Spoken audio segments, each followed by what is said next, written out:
오늘도 하나님께서 살아계셔서 우리의 예배를 받으십니다. 하나님이 살아계셔서 우리의 기도를 들으십니다.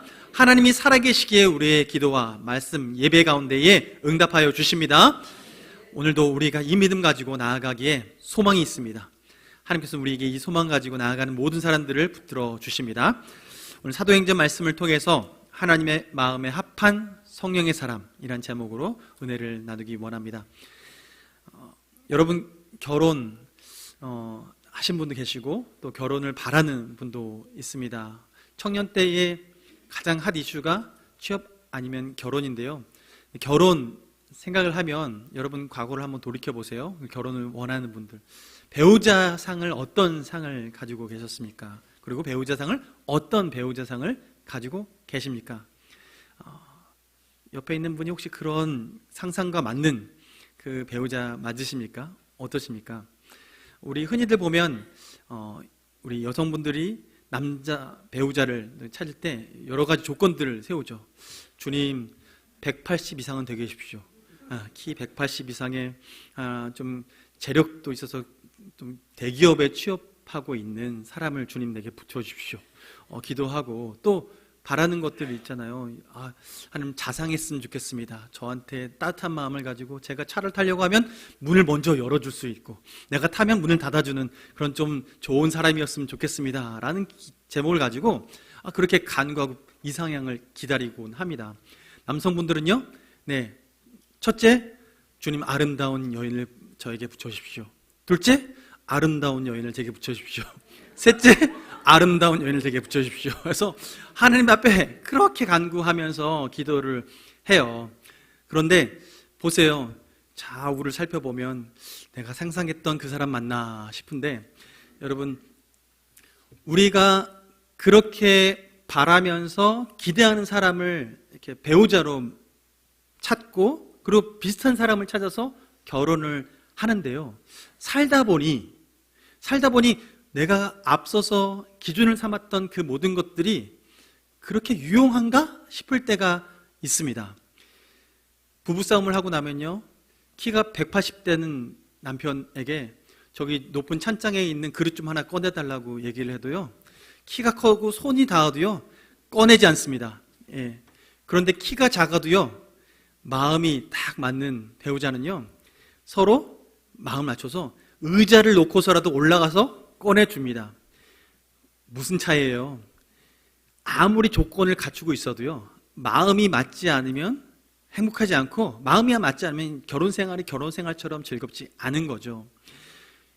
결혼생활이 이런 것처럼 신앙생활도 우리가 하나님 앞에 어떤 조건을 받길 원하고 어떤 조건대로 살아가길 바라는 그 간구가 있을지 모르지만, 하나님께 이런 조건 가지고 하나님 주님이 이러시면 내가 잘 섬기겠습니다, 이렇게 해주시면, 이 조건들을 이루어주시면 주님 제가 잘 살아가겠습니다 라고 하지만, 그러나 우리는 신앙생활을 더 기쁘게 잘 하기 위해서는 이와 같이 하나님과 먼저 마음에 맞는 것이 중요합니다.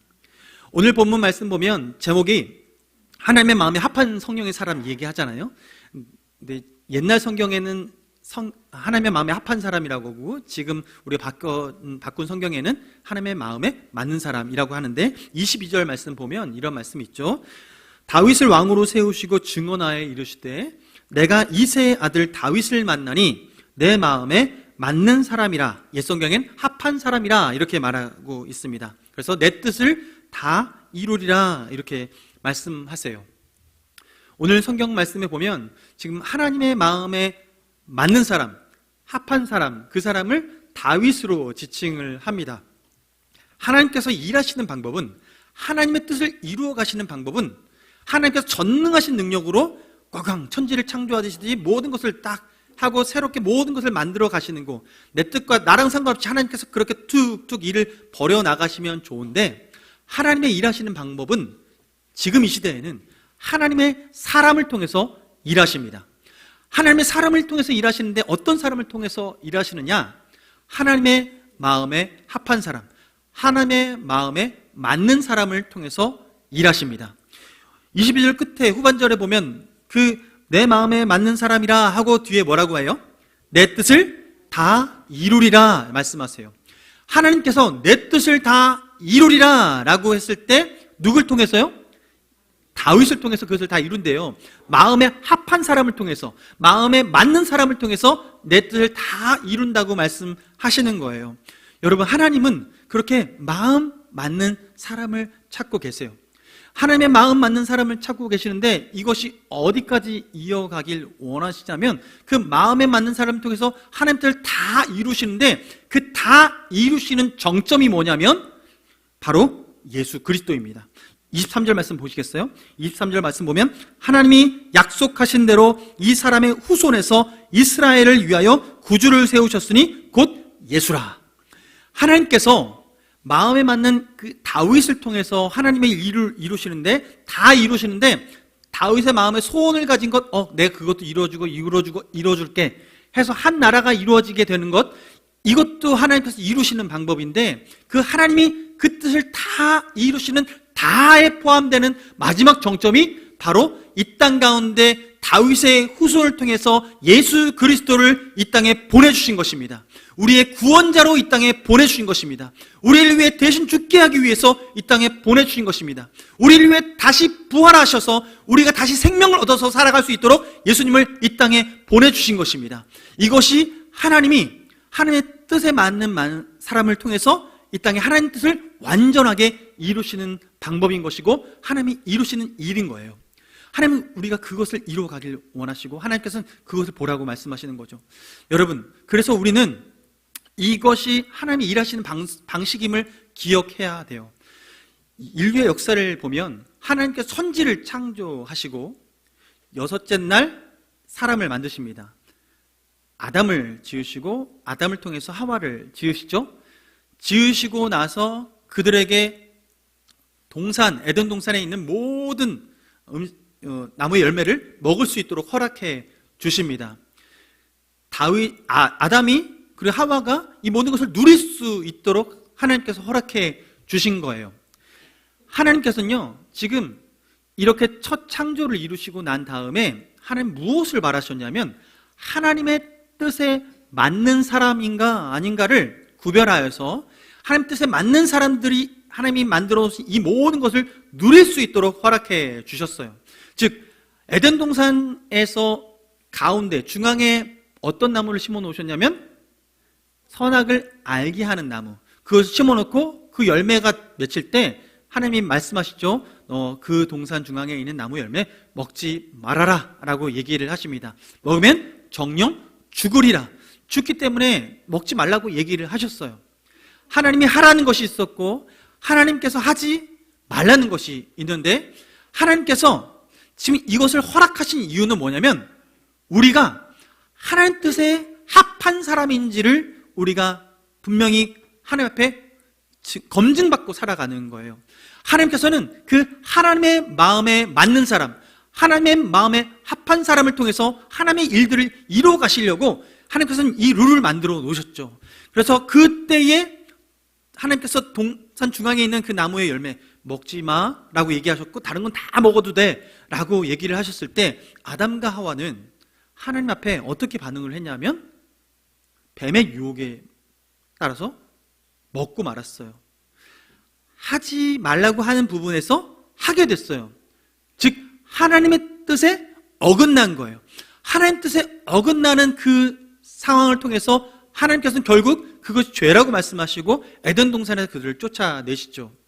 하나님께서는 천지를 창조하시고 인류를 창조하시고 그 모든 창조의 과정 가운데 어떤 사람을 통해서 일하고 싶으셨냐면 하나님의 마음에 맞는 사람을 통해서 일을 하고 싶으셨는데 아담이 그것이 어긋난 거예요. 그러니 그를 쫓아내셨고 에덴 동산에 쫓아난 이후에 인류가 그냥 그 스스로 발전하기 시작했는데 어느 때까지 하나님은 기다리셨냐면 그래 한번 기다려보자. 어느 때까지요? 노아의 때까지 기다려보셨습니다. 노아의 때까지 기다려보셨는데 아무리 눈을 씻고 돌아봐도 하나님의 마음에 합한 사람이 안 보이는 거예요. 그러니 하나님께서 결정을 하시기를 물로써 심판하리라 결단하셨고 결국은 물로써 다 심판하고 하나님의 긍휼을 입은 자, 무엇을 잘해서라기보다는 하나님의 긍휼, 하나님의 계획 가운데에 뜻하신 바대로 노아의 가족만 살려주십니다. 그것을 통해서 하나님께서는 역사 가운데에 다시 한번 하나님의 마음에 맞는 자를 찾고 계셨어요. 그래서 지나는데요, 노아가 죽고 세대를 거듭해서 다 죽고 났는데 다음에 하나님께서 아브라함을 택하셔서 다시 한번 주님께서 하나님의 마음에 맞는 자를 찾아 나가시죠. 그래서 결국 아브라함이 이삭을 낳고 이삭을 통해서 하나님 앞에 아브라함이 인정받을 때가 언제입니까? 이삭을 제물로 올려드릴 때, 하나님 아버지 앞에 올려드리는데 하나님 아버지의 그 명령에 끝까지 순종해서 그렇게 올려드릴 때, 하나님의 마음에 합해져서 하나님 뜻대로 순종해 나갈 때까지 그를 사용하십니다. 아브라함이 그렇게 인정받아서, 그래서 그를 통해서 하나님께서 하늘의 별과 같이 땅의 모래알 같이 하나님께서 그 백성을 주님께서 허락해 주신다고 약속해 주셨습니다. 믿음의 조상이 되었습니다. 하나님께서는 그 모습이 믿는 자, 하나님의 마음에 합한 자의 삶의 하나의 모습, 씨앗으로 삼아 주신 거죠. 근데 그렇게 아브라함을 통해서 민족을 이뤄가는 과정 가운데 그렇게 부족 국가로 살다가 아브라함과 이삭과 야곱과 이 모든 시간을 보내고 나서 요셉의 시대에 이 가족들이 애굽에 들어가서 번성하게 되죠. 400년 동안 지내면서 거기에 60만 이상이 되는 가족들이 쭉 양성되게 됩니다. 결국 그곳에서 민족 국가가 되어지고 그곳에서 하나님께서 하나님의 마음에 맞는 사람 또 찾고 찾아도 안 보이는 거예요. 그래서 하나님께서 그들을 출애굽시키시고 그들을 약속의 땅인 가나안 땅으로 이끌어 가시면서 그 중간에 광야 40년 동안 하나님 내가 너 안에 살아있다, 너희와 함께한다라는 걸 구름기둥과 불기둥과 만나와 메추라기 그리고 물을 통해서 우리에게 응답해 주시고 내가 너와 함께한다라는 걸 가르쳐 주셨죠. 그래서 그 하나님의 마음에 맞는 사람을 다시 찾고 훈련시키셨어요. 그런데 그 가운데서도 찾아낼 수가 없었죠. 그래서 결국은 가나안 땅에 들어가고 7쪽 부족을 다 멸한 이후에 그 후에 사사들을 세우셔서 이스라엘 백성들에게 망할 때쯤에 사사 보내서 구원하시고 망할 때쯤에 사사 보내서 구원하시고 하시다가 그 다음 세대가 그 후에 오늘 보면 20절 보면 사사를 세우시고 나서 21절에 그 후에 왕을 구해서 왕을 세우게 됩니다. 사사를 통해서 하나님 뜻에 맞는 그 한 사람 통해서 한 세대를 구원하고 그 다음 왕을 통해서 국가를 구원해내려고 하나님의 마음을 보여주시는데 첫 왕이 사울이죠. 이 사울을 통해서 하나님께서 그 뜻을 이루고자 했는데 결국은 하나님 앞에 삐끗삐끗 2번을 합니다. 결국 그래서 그가 인정받지 못하고 그 다음 왕이 된 사람이 바로 다윗이죠. 그 다윗을 향해서 오늘 22절 말씀을 하시는 거예요. 그렇게 다윗을 만났는데 찾고 만나서 보니까 내 마음에 맞는 사람이다. 와, 드디어 하나님께서 마음에 응어리지고 있었던 아담 때부터 기다리고 수천 년 동안 지나면서 기다렸던 그 하나님의 마음, 그렇게 애끓던 마음이 다윗에로부터 딱 풀어진 거예요. 내 마음에 맞는 자를 드디어 찾았구나 하고 그를 통해서 하나님 뜻을 이루어 가시는데 어느 때까지 이루어 가세요? 예수 그리스도를 이 땅에 보내시기까지, 다윗의 후손으로 예수 그리스도를 보내주시면서 예수 그리스도 완전히 하나님의 마음에 합한 사람, 성령으로서 하나님 아버지의 성령, 예수님의 성령, 성삼위일체 하나님께서 일체되신 그 하나님, 더 이상 분리되어야 분리될 수 없는 그 하나님이신 예수 그리스도를 이 땅에 보내주시면서 완전하게 하나 된 그 하나님의 형상, 그 예수 그리스도를 우리에게 보여주신 거예요. 그래서 그분을 통해서 이 땅 가운데 하나님의 일들을 완성하시는 거죠. 하나님 나라를 이루어 가시는 거예요. 그게 예수님 통해서 완성해져 가는 거죠. 여러분, 이것이 하나님의 큰 계획 줄기 안에 있는 것입니다. 그래서 예수님은 하나님의 마음에 합한 사람인데 이 합한 예수님이, 보세요, 예수님은 인간으로 이 땅에 오셨지만 100% 하나님이신 분이십니다. 성령으로 완전히 일체되신 하나님이십니다. 예수님께서 그렇게 이 땅에 오셔서 하나님의 일을 이루시는데 어느 때까지 그 하나님의 마음에 합해 있냐면 예수님이 십자가에 못 박혀 죽으시기까지 예수님은 그 마음을 나누지 않으셨어요. 하나님과 마음을 딱 하나 되어셔서 끝까지 순종하셨어요. 이것이 예수님께서 우리에게 보여주신 하나님의 마음에 합한 사람의 모습입니다. 결국 그렇게 하나님께서 보내주신 소명을 완전히 이루어서 우리가 하나님 은혜 가운데 살아갈 수 있도록 길을 열어주신 것이죠. 하나님께서 이렇게 길을 열어주실 때 우리 인생 가운데 하나님께서 이 사역들을 어떻게 이루어 가시냐면, 하나님의 마음에 합한 사람들을 어떻게 그 후에 이루어 가시냐면, 다윗 때에 지나서 그리고 예수 그리스도께서 오시는 그 시간까지 완전히 이루고 나서 이 모든 일들이 완성되어지고 그 하나님의 마음에 합한 사람을 통해서 하나님이 어떻게 일을 이루어 가시냐면 바로 성령님을 보내주셔서 이 모든 일들을 지속해 나가게 하십니다. 성령님이 다윗에게 충만히 임해서 다윗이 용기를 갖고 골리앗을 죽였던 때도 있었고, 다윗이 하프를 타서 사울의 귀신 들렸던 것들 악귀를 쫓아주었던 적도 있습니다. 그렇게 다윗은 늘 언제나 성령에 민감하게 반응해서 하나님께 묻고 응답받고 전투하고, 묻고 응답받고 전투하고, 이런 일들을 살았던 다윗이었습니다. 예수님은요 언제나 주님 앞에 기도하는 사람이었습니다. 하나님 앞에 기도함으로 하나님 뜻을 묻고 그 응답에 따라서 순종하며 살아갔던 분이십니다. 그분이 그렇게 사역을 할 수 있었던 것은 누구 때문에 가능했냐면 성령님 때문에 가능했습니다. 예수님께서 공생애 사역을 시작하신 때가 언제입니까?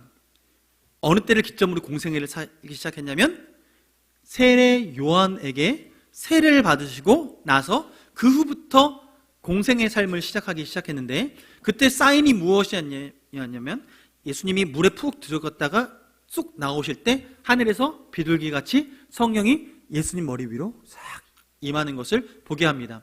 마치 도장 찍는 거죠. 하나님께서 성령으로 이렇게 꾹 도장 찍으셨는데 머리 위에다 꾹 성령으로 도장을 찍으신 거예요.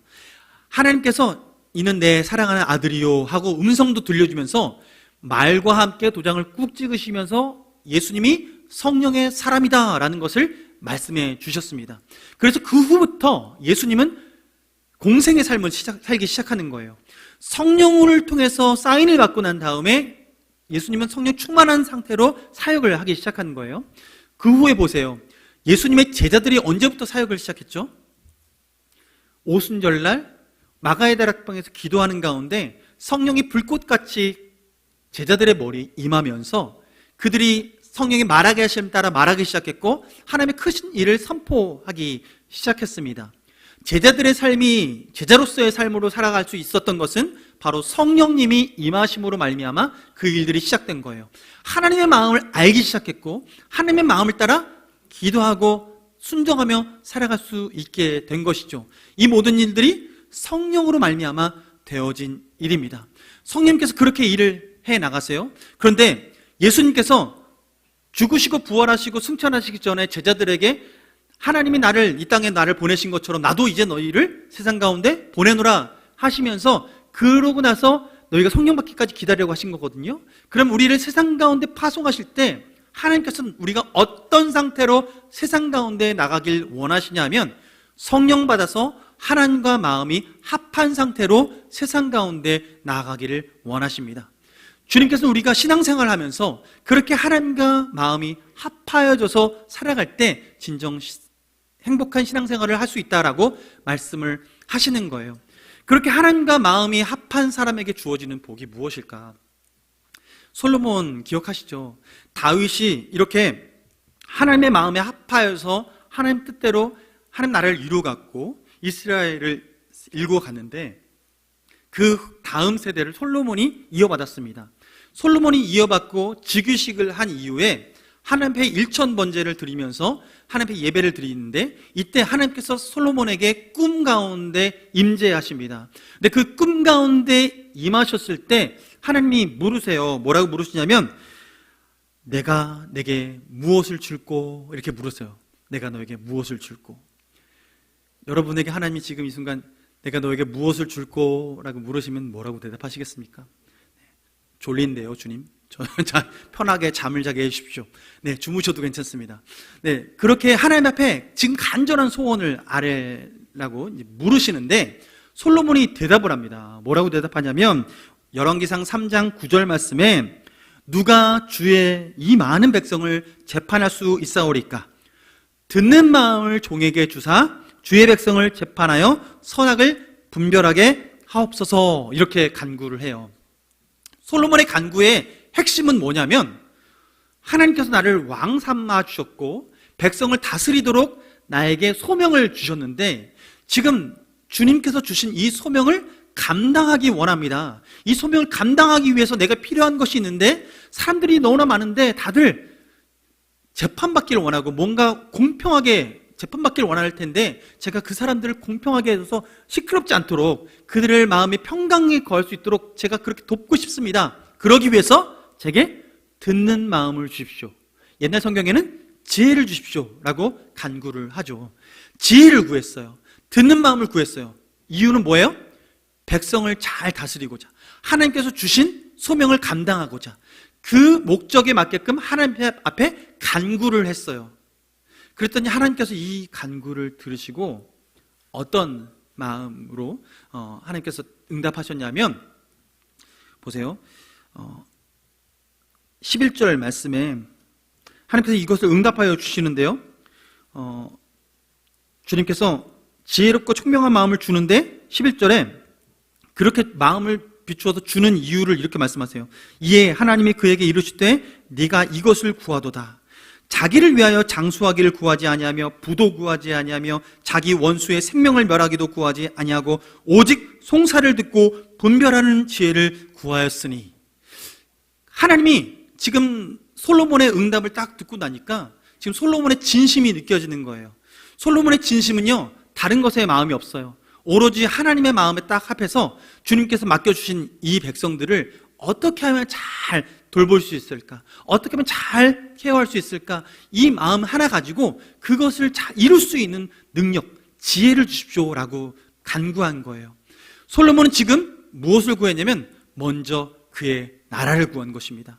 먼저 주님의 나라를 구했습니다. 그랬더니 하나님께서 지금 얘기하시는 거예요. 그렇게 구했더니 하나님께서 13절에 부귀와 영광도 내게 주리라 라고 얘기하시는 거죠. 여러분, 부귀와 영광도 주신대요. 좀 순서를 바꿔서 저에게 답해 주시면 더 마음이 편했을 텐데, 하나님 순서를 안 바꾸시고 먼저 네가 지혜를 구했는데 지혜를 구한 것 말고 내가 너에게 더 필요한 것 또 채워줄게 라고 얘기하시는 거예요. 우리 같았으면, 저 같았으면 그랬을 거예요. 지금 앞에 얘기한 것처럼 내가 이것을 구했구나 라고 얘기하는데 장수를 구하고, 그거 구하지 않겠습니까? 주님, 저 조금만 더 살게 해주십시오. 저 지금 한 50, 60, 70 되는데 저 강건하면 70, 80이라고 하지만 100세수, 한 120 정도는 살아야지 주님 자랑할 수 있지 않겠습니까? 주님, 저에게 그 100세수 넘어가는 그 은혜를 베풀어 주십시오 라고 간구할 수 있을 거예요. 어떤 분이 이렇게 하겠죠. 부도 구하고 장수도 구할 수 있는데, 하나님, 저 부하고 싶습니다. 좀 너무 가난한데요. 주님, 누가 저한테 돈 좀 빌려달라고 하면 좀 마음껏 빌려줄 수 있도록 좀 저를 좀 부하게 해주십시오. 사람들한테 부어주고 쿨하게 받지도 않고 마음껏 써 하고 흘려보낼 수 있는, 주님, 그 정도 부 좀 주시면 안 되겠습니까? 라고 간구할 수 있을지 몰라요. 어떠시겠습니까? 여러분 마음 가운데 저는 마음속에 나를 좀 귀찮게 하고 힘들게 하는 사람이 있는데, 주님, 저 마음 힘듭니다. 저 대신 원수 좀 갚아주십시오. 하나님, 옆구리 쿡쿡 찔리는 것처럼 주님, 저 사람 옆구리 쿡쿡 좀 찔러주시고, 제가 좀 마음이 속상해서 저 사람 꼬집고 싶은데 주님, 제가 못 꼬집으니까 주님 대신 갚아주시되 딱 2배만 갚아주십시오. 제가 아픈 것보다 딱 2배만 아프게 해주십시오 라고 구할 수 있을 거예요. 그런데 지금 하나님께서는 네가 장수도 구하지 않고 부귀도 구하지 않고, 그리고 또한 자기의 원수의 생명을 멸하기도 구하지 아니하고, 이 모든 것은 다 뒤로 하고 오로지 하나님이 맡겨주신 사명, 그 사명에만 초점을 맞추고 내게 구하니 내가 나머진 것을 채워주리라 약속해 주십니다. 여러분, 우리가 하나님의 마음에 합하는 것, 하나님 뜻에, 하나님의 마음에 맞아 들어가서 하나님 뜻을 구하며 살아가는 것에 우리 삶의 1순위를 둘 때 하나님은 나머지 것들을 채워주십니다. 하나님께서는 다른 것들을 채워주세요. 여러분, 그러나 순서를 절대 바꾸지 마십시오. 앞과 뒤가 바뀌면 하나님 마음을 아십니다. 네가 먼저 뭘 원하는지 아세요. 그러니까 늘 언제나 마음을 정돈하시고 하나님, 저 1순위는 주님의 뜻입니다. 먼저 그 나라와 그의 의를 구하라. 그리하면 이 모든 것을 너희에게 더하시리라. 너희 안에 필요한 것이 내가 무엇인지 아느니. 주님께서는 알기에 우리의 필요를 채우신다고 말씀하십니다. 그래서 우리는 그 목적을 가지고 나아가는 거죠. 여러분, 이것이 우리가 신앙생활하는 가운데 기쁨으로 누려야 될 것입니다. 근데 여기서 열왕기상 3장 14절 말씀에 보면 이렇게 말씀해요. 네가 만일 내 아버지 다윗의 행함같이 내 길로 행하며 내 법도와 명령을 지키면 내가 또 내 날을 길게 하리라 말씀하세요. 즉 이 얘기는 뭐냐면 하나님의 마음에 합하여져서 하나님 앞에 이렇게 첫 번째 간구를 했잖아요. 이거 하나님께서 기뻐하셨어요. 그리고 뒤에 약속을 내가 부와 기도 영광도 너에게 더해 주리라 약속을 하셨는데 이것이 중간에 끊길 때가 있다는 거예요. 언제 끊기냐 하면 하나님의 길로 행하지 않고 법도를 그리고 명령을 지키지 아니하면 그게 끊어진다는 거예요. 그 얘기는 뭐예요? 여기서 내 길로 행하고 법도와 명령을 지킨다는 것은 하나님의 마음과 합해 있다는 거예요. 하나님의 마음과 맞아 있다는 거예요. 즉 여기서도 하나님께서 하시고자 하는 것은 하나님의 마음에 맞추어서 우리가 살아갈 때 하나님께서 앞에 말씀하셨던 그 모든 것들을 이루어 주시겠다고 약속하시는 것입니다. 여러분, 우리의 삶의 초점이 어디에 있어야 될까요? 하나님의 마음에 내가 맞춰지는 것, 그 마음에 딱 맞춰지는 것, 그것이 우리가 누리고 살아가야 될 삶의 방식입니다. 그래서 하나님께서는 이 일을 완성하기 위해서 다윗의 때를 지나고 솔로몬의 때를 지나고 예수 그리스도의 때를 지나고 제자들의 때를 지나서 하나님께서 성령을 이 땅 가운데 보내주시고 나서 지금 성령의 시대를 살고 있는 우리에게 하나님께서 그 하나님의 마음에 합한 자로 살아가기 위해서 성령 충만을 구하라 말씀하십니다. 술 취하지 말라 이는 방탕한 것이니 오직 성령의 충만을 받으라 라고 말씀하십니다. 성령 충만은 그 받으라고 말씀하시는 것은 명령어입니다. 명령은 해도 되고 하지 않아도 되고가 아니라 해야만 하는 것입니다. 성령 충만하지 않으면 하나님의 뜻에 합당하게 살아갈 수 없기 때문에 그렇습니다. 고린도전서 2장 10절 말씀에 보면 오직 하나님이 성령으로 이것을 우리에게 보이셨으니 성령은 모든 것 곧 하나님의 깊은 것까지도 통달하시느니라. 성령님이 하시는 일은 무엇이냐면 모든 것을 깨달아 아시고 다 헤아리시는데 하나님의 깊은 것까지도 헤아리시는 분이세요. 그래서 하나님의 마음을 우리 마음 가운데 심어주시는 것도 하나님이세요. 하나님의 뜻을 우리 마음에 새겨주시는 것이 성령님 아니고서는 심어줄 수 있는 방법이 없습니다. 그래서 성령으로 말미암아 살아갈 때 우리의 삶이 신앙생활이 온전해질 수 있습니다. 바울을 보세요. 바울이 회개하기 전에 어떤 삶을 살았습니까? 하나님을 온전히 믿는다고 생각하면서 살았던 게 율법대로 살아갔던 삶입니다. 율법대로 살아갔더니 그가 결단하고 살아가고 열매 맺는 게 뭐냐면 믿는 사람들을 핍박하는 삶이 그가 율법대로 살았을 때의 삶의 모습입니다. 율법대로 살아서 사람을 정죄하고 사람을 죽이려고 하는 게 그의 삶이었어요. 하나님을 잘 믿는 사람의 삶이었어요. 그런데 다메섹으로 가는 길에 그 예수 믿는 사람을 핍박하러 가는 길에 빛 가운데 예수님을 음성 가운데 만나면서 그의 삶이 변화됩니다. 예수님이 죄인이었고 예수님이 이단이라고 생각했는데 살아계신 예수님이 죽으시고 부활하셨다는 것을 그 음성을 통해서 빛 가운데 만남을 통해서 알게 되었고 네가 어찌하여 나를 핍박하느냐라고 했을 때 네가 핍박하는 예수가 바로 나다라고 하면서 그때 자기 존재를 얘기하시면서 바울과 만난 이후에 바울은 그 이후에 어떤 삶을 살기 시작하냐면 주를 위해 죽고 주를 위해 살아가기로 결단을 합니다. 내가 사나 죽으나 주의 것이로다. 그의 삶이 오직 하나님의 영광을 위해 살아가는데 그가 다음 삶을 살아가는 표대가 무엇이냐면 하나님이 내가 너를 이방인의 사도로 불렀다라고 얘기하셔서 바울은 이방인의 사도로서 끝까지 살아갑니다. 이것이 바울이 살아갔던 삶의 방식이었어요.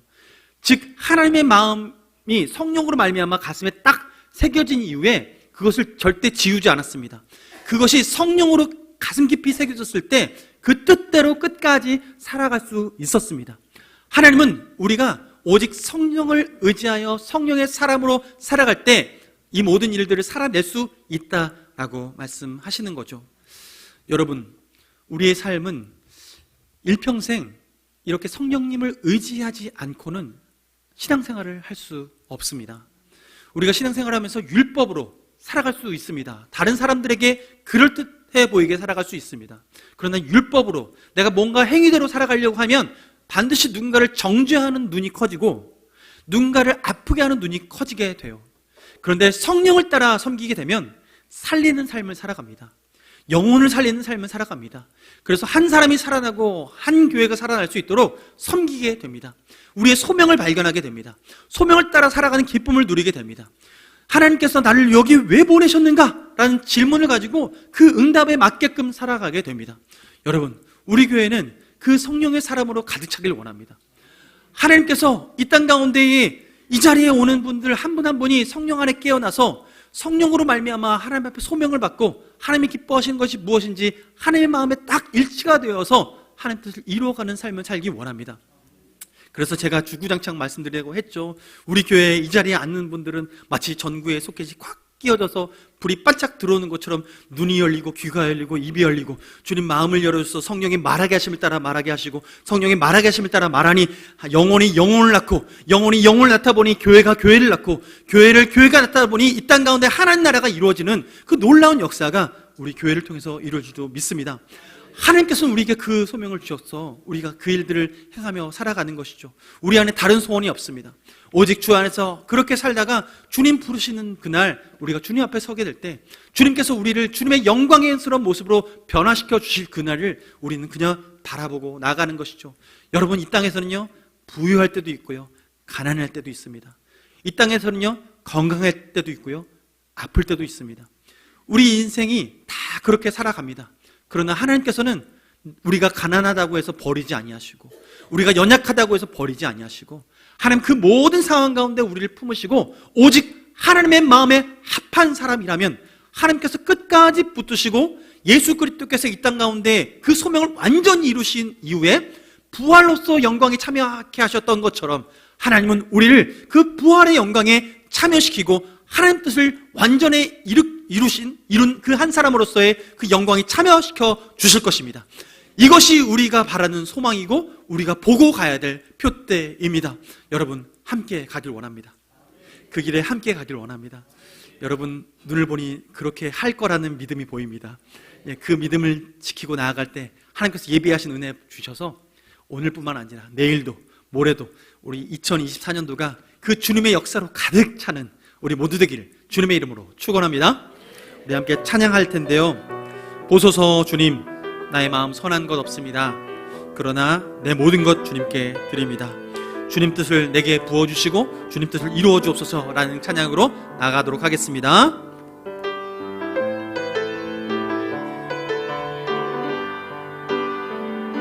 보소서 주님, 나의 마음을 선한 것 하나 없습니다.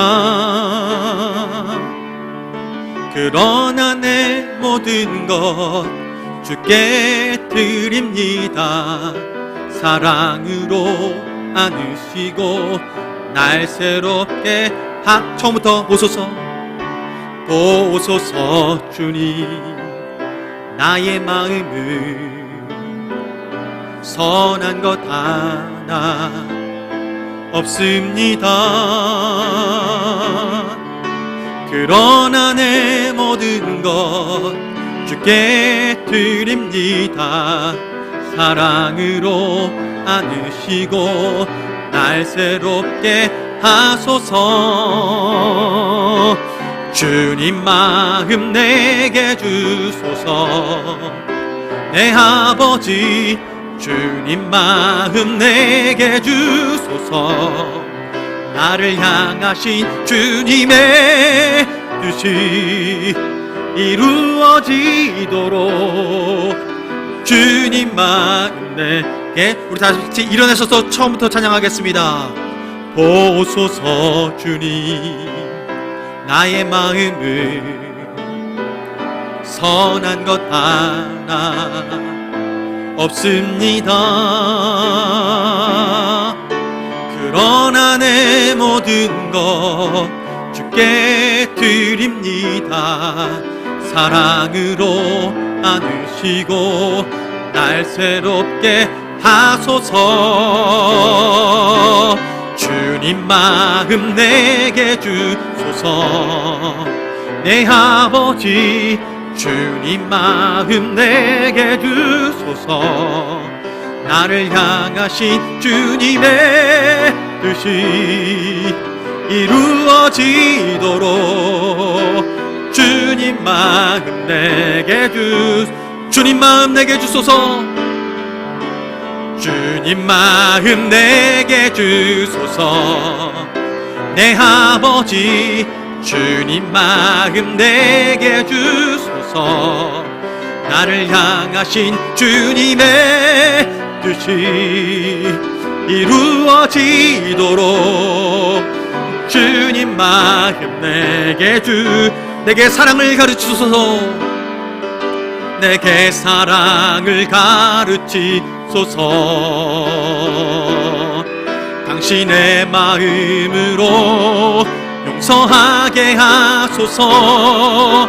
주의 성령 내게 채우사 주의 길 가게 하소서. 주님 당신 마음 주소서. 주의 성령 내게 채우사 주의 길 가게 하소서. 주님 당신 마음 주소서. 주님 마음 내게 주소서. 내 아버지 주님 마음 내게 주소서. 나를 향하신 주님의 뜻이 이루어지도록 주님 마음 내게 주소서. 여러분 이 시간 함께 기도하기 원합니다. 우리의 마음은 무엇으로 가득 차 있습니까? 부와 귀와 영광을 구하고 있습니까? 내 원수를 누군가 갚아주길 바라고 있습니까? 주님 앞에 장수를 구하고 있습니까? 하나님께서는 우리 삶의 우선순위가 하나님의 마음을 구하고 하나님의 마음에 합하여서 하나님 마음에 맞추어서 살아가는 삶을 살아가기를 주님께서는 우리에게 요청하고 계십니다. 주님 마음 내게 주옵소서. 성령으로 내게 주옵소서. 성령 충만함으로 말미암아 주의 뜻을 분별하게 하시고 주의 뜻을 이루게 하여 주옵소서. 나를 이곳에 보내신 이유를 알게 하여 주옵시고 나를 통해서 이루시고자 하는 하나님의 뜻을 이루어 주옵소서. 하나님을 사랑하고 이웃을 사랑하고 서로를 사랑하고 이 땅 가운데 주의 뜻을 이루어내는 삶을 살아갈 수 있도록 주여 역사하여 주옵소서. 주의 마음을 새겨 주옵소서라고 이 시간 주여 한번 부르짖고 기도하겠습니다. 주여 아버지 하나님, 주님의 은혜 감사를 드립니다. 주님께서 우리를 사랑하여 주셔서 하나님 뜻대로 살아갈 수 있도록 부르시니 감사합니다. 주님, 우리 마음이 다른 곳으로 마음을 빼앗기지 않겠습니다. 아버지, 우리에게 부족한 것에 마음 빼앗기지 않겠습니다. 우리 연약함의 마음 빼앗기지 않겠습니다. 주님, 우리를 부하게도 하실 수 있고 우리를 강하게도 하실 수 있는 분이 바로 주님이십니다. 주님의 능력 없이는 우리가 살 수 없기에 주님, 우리가 먼저 구하는 것은 주님의 마음에 합한 자로서 살아가는 것, 우리가 그것을 구합니다. 성령님, 주님께서 우리에게 그 일들을 감당하기 위해서 오셨습니다. 하나님의 마음에 합한 자로 살아가고 하나님의 마음에 맞는 자로 살아가게 하기 위해서 성령님 이 땅 가운데 오셨습니다. 감사합니다. 주님, 예수 그리스도 안에 충만하게 임재하셨고 다윗에게 충만하게 임재하셨고 바울에게 충만하게 임재하셨고 제자들에게 충만하게 임재하셔서 아버지 하나님의 사람으로 능히 살아갈 수 있도록 인도하신 주님 찬양합니다. 성령이여 오셔서 역사해 주옵소서. 지금도 주님, 하나님의 마음에 맞는 자, 하나님의 마음에 합한 자를 찾고 계신 주님, 아버지 하나님, 주님, 내가 여기 있사오니 나를 써주시옵소서. 주님, 내가 여기 있사오니 나를 써주시옵소서. 하나님이 기뻐하시는 그 일에 우리를 써주옵시고 하나님, 먼저 그 나라와 그 일을 구하오니 주여, 우리 인생 가운데 하나님의 선하심을 맛보아 경험하게 하여 주시옵소서. 주님, 우리의 마음과 생각을 붙들어 주시고 하나님, 좌로나 우로나 치우치지 않게 하여 주시고 주님만을 바라보며 나아가는 우리에게 주님 새 일을 행하여 주셔서 하나님의 그 기쁘신 뜻을 분별하게 하여 주시옵소서. 주님 감사합니다. 사랑하는 하나님 감사합니다. 주님께서 우리를 사랑하셔서 하나님의 자녀 삼아 주셨고 우리에게 성령 보내주셔서 성령으로 충만한 삶을 통해 하나님과 합한 삶, 하나님의 마음에 맞는 삶을 살아갈 수 있도록 인도하시니 감사합니다. 아담의 창조 때부터 지금까지 하나님의 마음에 맞는 그 한 사람을 찾아 눈길을 두신 하나님, 주님, 내가 여기 있사오니, 주님, 우리가 여기 있사오니 주의 얼굴빛을 이곳에 비추어 주시옵소서. 하나님 뜻을 이루어 가실 때 하나님의 성령의 감동으로 말미암아 우리 가슴이 벅차게 하여 주옵시고 하나님 뜻을 따라 순종하는 기쁨이 넘치게 하여 주시옵소서. 주님, 우리가 주님 앞에 드릴 수 있는 것, 우리의 건강과 우리의 시간과 우리의 물질과 우리의 드릴 수 있는 모든 것을 주님 앞에 드리오니 주님 받아 주옵시고 이 땅 가운데 하나님의 나라를 이루어 주시옵소서. 주님, 연약한 지체 주님 앞에 더욱더 간구하는 것은 그 연약한 제 가운데 하나님께서 새 힘을 주시기 원합니다. 건강을 회복해 주시길 원합니다. 주를 위해 헌신할 수 있는 건강을 허락하여 주시길 원합니다. 붙들어 주옵소서. 그리스도의 보혈로 덮어 주시옵소서. 주님, 마음이 상한 자를 위로하여 주옵시고 주님, 그 마음을 주님께로 다시 향할 수 있도록 인도하여 주시옵소서. 주님, 우리를 향하신 그 큰 뜻을 품고 나아갈 수 있게 하여 주옵소서. 이 시간 주님을 향해서 비전을 가지고 나아가고자 하고 주님 주신 비전을 이루기 위해서 한 걸음 한 걸음 나아가고자 소망하는 자들에게 주여, 주님께서 마음을 주셨사오니 주님께서 완성하여 주시옵소서. 주님, 이 모든 일들을 성령의 충만함으로 주님 마음에 우리 가슴에 새겨주신 하나님의 뜻을 이루어갈 수 있도록 인도하실 줄 믿사오니 주님 역사하여 주시옵소서. 지금은 우리 주 예수 그리스도의 은혜와 하나님 아버지의 끝없는 사랑과 성령님의 교통 역사하심이 오직 주님과 마음을 합하여 이 땅 가운데 하나님 나라를 이루어가고자 우리의 삶 모든 것을 주님 앞에 드리기로 작정하는 명강교회 식구들 머리머리 위에 온라인으로 예배하며 함께 그 마음을 주님 앞에 올려드리는 우리 귀한 예배자들 위에 또한 열방 가운데 함께 동역하고 있는 귀한 동역자들 머리머리 위에 지금부터 영원토록 함께하여 주시옵기를 간절히 축원하옵나이다. 아멘.